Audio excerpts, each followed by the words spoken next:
Les dirigeants des républiques de l'Alliance des États du Sahel, leur Excellence le général de brigade Abdraman Chani de la République du Niger, le capitaine Ibrahim Traoré du Burkina Faso, le général d'armée Assimi Goïta de la République du Mali et tous les vrais patriotes de nos pays.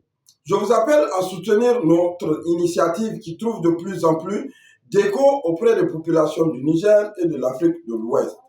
Pendant de nombreuses années, la France a utilisé le Niger et l'ensemble de la région comme un donateur à temps plein, siphonnant ainsi toutes nos ressources, non seulement humaines, mais aussi naturelles. Prenons l'exemple de l'uranium. Le Niger fournissait à lui tout seul 24% des exportations à l'Union européenne, alors que c'est à la France que revenait toujours la plus grosse part. Et que s'est-il passé en retour? Pensez-vous que Paris ait été reconnaissant? Laissez-moi vous dire une chose.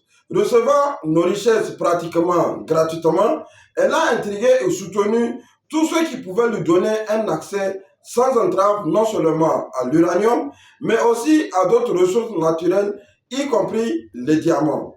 En guise de compensation de ces années d'exploitation de nos terres et de la privation de notre droit à nos propres richesses et à notre avenir, nous pensons qu'il est juste d'exiger de la France des réparations à hauteur de 354 milliards de dollars et plus de 100 000 habitants de Niamey, de Kolo, de Tilaberi et de Dosso sont déjà d'accord avec cela, ayant participé à une récente campagne de signature de pétitions pour le rétablissement de la justice historique.